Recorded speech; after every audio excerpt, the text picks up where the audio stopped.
No one really knows what YOGTZE means, and that's the honest answer. It's the core of a mystery that has lasted for decades. It's a jumble of letters that might mean everything or it might mean nothing at all. To understand the clue, you have to understand the strange and tragic story of the man who wrote it. His name was Günther Stoll. He was a food engineer from Anshausen, a small town in what was then West Germany. In 1984, he was unemployed and by all accounts deeply troubled. He wasn't just worried about finding a new job. He was paranoid. He was convinced that a mysterious guy were out to get him. He would talk about them to his wife, but he was never specific. It was always just they. They were planning something. They wanted to hurt him. His wife, Frau Stoll, was worried about his mental state. This wasn't the man she knew. His fears seemed to be growing, consuming him day by day. The night it all ended was October 25th, 1984. It was a Thursday. Günther Stoll was at home with his wife. He was sitting in his favorite armchair. The evening was quiet, normal, and then suddenly it wasn't. Around 11 p.m., Stoll jumped to his feet. He shouted, "Jetzt get mir ein Licht auf." It's a German phrase that means, "Now I get it," or "Now I see the light."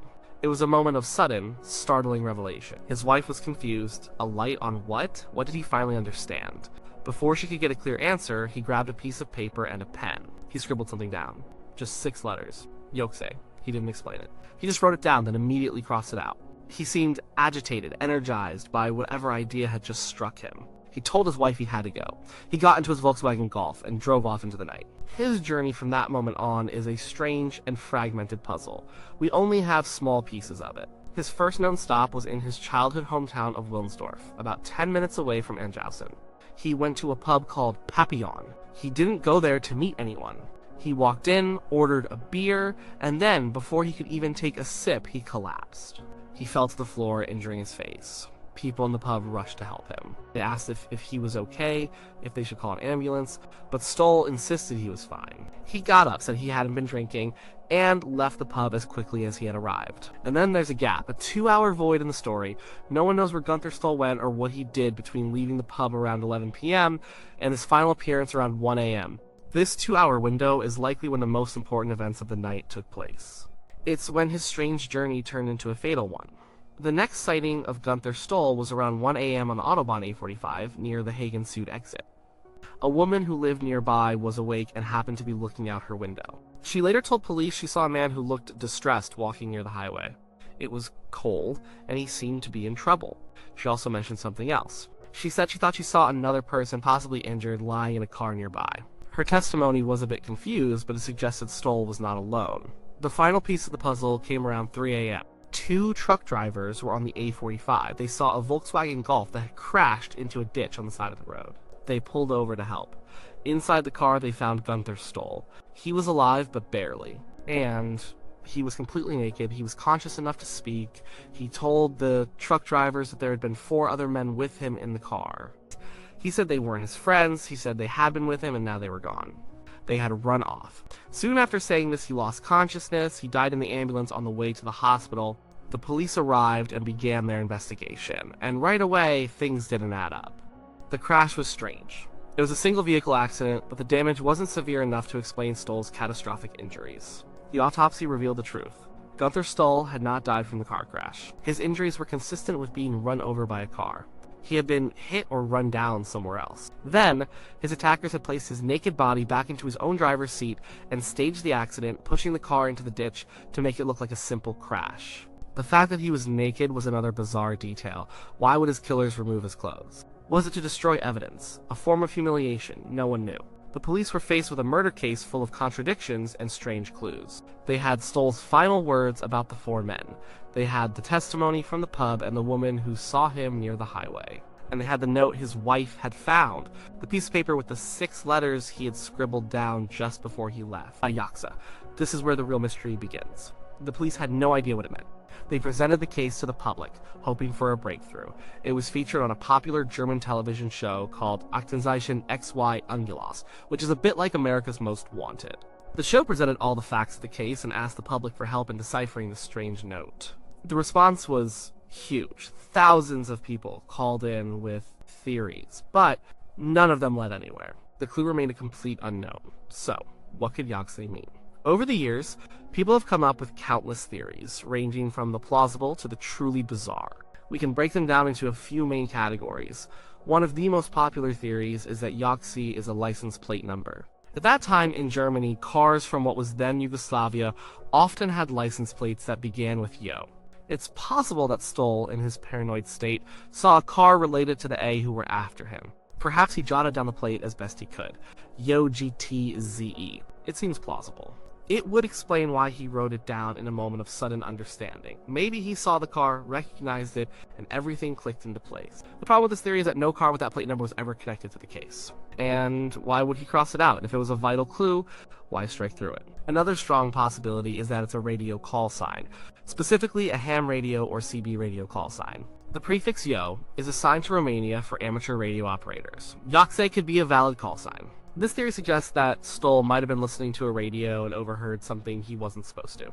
A conversation between the people he feared. His epiphany could have been him finally deciphering a coded message or recognizing a voice. This would fit with his paranoia. The idea of secret messages being broadcast over the airwaves is a common element in paranoid delusions. But it could also have been real. Stoll might have stumbled upon a criminal plot or some kind of illegal communication. If so, what was the message? And why would hearing a call sign be the final piece of his personal puzzle? Like the license plate theory, no one has ever connected this specific call sign to any known person or group involved in the case. Then there are the anagram theories. People have spent hours rearranging the letters to try and form a meaningful word or phrase. But the results are always a stretch. The letters don't easily form any common German words. Some have suggested it's a misspelling. Maybe in his haste and panic, he meant to write something else. One popular suggestion is Zigeuner, the German word for gypsy or Romani people. But the letters don't really match up. It's a significant leap. Another idea is that it's an acronym, with each letter standing for a word. But what words? Without any context, creating an acronym from it is just a guessing game. It could be anything, and therefore it's nothing.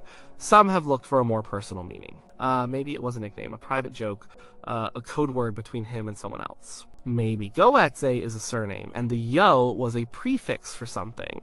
For example, a location or a project. But if it was a code, the other person who knew its meaning never came forward. If it was a name, the police were never able to find a YOGTZE connected to Günther Stoll in any meaningful way. Of course, there is the simplest, and perhaps most tragic explanation of all. The word YOGTZE could mean absolutely nothing. It could be the meaningless scrawl of a man in the middle of a severe psychotic episode. Günther Stoll was, by his wife's account, suffering from intense paranoia. His sudden cry of "now I get it" might not have been a moment of clarity, but the peak of his delusion. The letters he wrote could have been a random string, a jumble that made sense only within the fractured logic of his own mind. In this view, the clue that has obsessed so many people for so long is just a red herring. It's a symptom of his illness, not a clue to his murder. This theory is compelling because it fits with his behavior. Rushing out of the house, collapsing in a pub, his confused final words.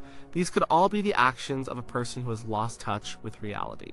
Perhaps he drove erratically, got into an altercation with a random group of people, and they attacked him. The four men he mentioned could have been real people who assaulted him, or they could have been hallucination, figures from his paranoid fantasies. But this theory has its own problems. If it was just a random attack, why was it so strange? Why was he naked? Why the effort to stage the car crash? A random act of violence is usually messier, more chaotic.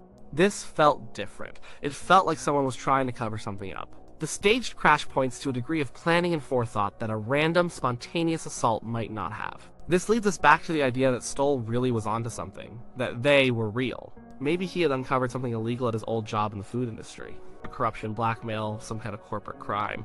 His paranoia might not have been a delusion, but a legitimate fear based on a real threat. In this scenario, his epiphany was him finally figuring out the whole plan. What YOGTZE was the key? Maybe it was the name of a company, a product code, a license plate, a call sign. He wrote it down and then rushed off, perhaps to confront someone or to gather evidence. He might have arranged to meet these people, or they might have been waiting for him. The meeting went horribly wrong. The four men he mentioned to the truck drivers were his killers. They beat him, ran him over, stripped him, and put him back in his car to stage the accident. They wanted it to look like a suicide or a drunk driving incident, but they made a mistake. They didn't realize he would survive long enough to talk. He lived just long enough to tell the truck drivers that he wasn't alone. This criminal conspiracy theory is perhaps the most cinematic, but it's also full of holes. If there was a conspiracy, what was it about? The police investigated his past, his former employers. They found nothing. No evidence of any wrongdoing that would lead to such a brutal murder. No enemies who would want him dead. His life was, on the surface, entirely normal. There's another, darker version of this theory. What if Stoll wasn't an innocent victim who stumbled onto a conspiracy? What if he was part of it? His paranoia and fear could have been because a deal he was involved in was going sour. Perhaps he was involved in some kind of smuggling or black market activity. He went to meet his partners, the four men, and a dispute broke out over money or a betrayal. They killed him and tried to hide the evidence. This would explain the violence and the cover-up. It might also explain his paranoia. He wasn't afraid of a shadowy eye, he was afraid of his own criminal associates. But again, there is zero evidence to support this. No one in Stoll's life ever suggested he was involved in anything illegal. He seemed to be an ordinary, unemployed family man, and so we are left where we started.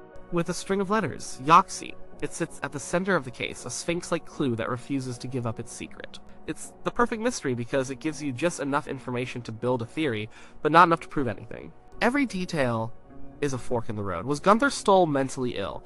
If so, the note is likely meaningless, and his death was a tragic random event. It's a story about the devastating effects of mental illness. Was he a victim of a conspiracy? If so, the note is the key to everything, a clue that has never been solved. His death was a calculated murder, and his killers got away with it. It's a story about a dark secret that was buried with him. The truth is, we will likely never know. The case is cold. The witnesses are old or have passed away. The trail has been gone for decades. All that remains is the story. The story of a paranoid man, a sudden moment of insight, a cryptic note, and a bizarre, violent death on the side of a highway. The power of the YOGTZE clue is that it reflects whatever theory you want to believe. If you think Stoll was delusional, the word looks like gibberish. If you think he was onto a criminal conspiracy, it looks like a license plate or a radio call sign.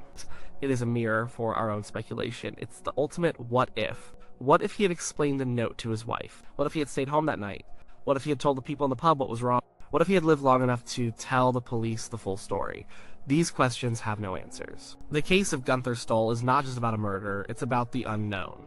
It's about the frustration of having a puzzle with a missing piece. YOGTZE is that missing piece. It's a fragment of a man's final thoughts, a man who believed he had finally figured everything out, only to die before he could tell anyone what it was. The word he scribbled down and then crossed out remains a silent testament to a story that never got its ending. It is, and will probably always be, a complete and total mystery. And that is perhaps the only certain thing we can say about it.